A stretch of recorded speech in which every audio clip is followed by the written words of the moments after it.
నమస్తే అండి. వరలక్ష్మి వ్రతం అంటే పెద్ద పెద్ద డెకరేషన్స్ చేయాలా? వేల రూపాయలు ఖర్చు పెట్టాలా? అవసరం లేదండి. మనస్ఫూర్తిగా అమ్మవారిని పూజించాలనే భక్తి ఉంటే చాలు. ఒక చిన్న పీట, అమ్మవారి ఫోటో లేదా కలశం, పసుపు, కుంకుమ, పూలు, మన ఇంట్లో ఉన్న చిన్న దీపం ఇవే చాలు అండి. ఇంటిని శుభ్రంగా ఉంచుకొని, మనసుని ప్రశాంతంగా ఉంచుకొని, అమ్మవారిని భక్తితో పూజించుకుంటే సరిపోతుంది. అలంకరణ మన కళ్ళకు ఆనందం ఇస్తుంది. కానీ భక్తి అమ్మవారి హృదయాన్ని చేరుతుంది.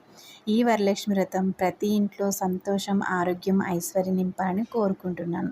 ఓం శ్రీ వరలక్ష్మి నమః.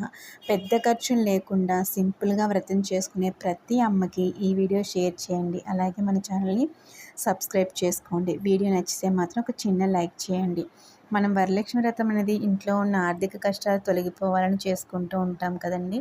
అలా వ్రతం చేసుకునేటప్పుడు ఇంట్లో వారిని, భర్తని ఇబ్బంది పెట్టి అది కావాలి, ఇది కావాలి అని చెప్పేసి, ఇది ఉంటేనే వ్రతం పూర్తయినట్టు అవుతుంది అని చెప్పేసి ఎవరెవరో చెప్పినవి వినివి కాకుండా చారుమతి కథలో ఏ విధంగా అయితే చెప్పారో ఆ విధంగా సింపుల్గా వ్రతం అనేది చేసుకోండి.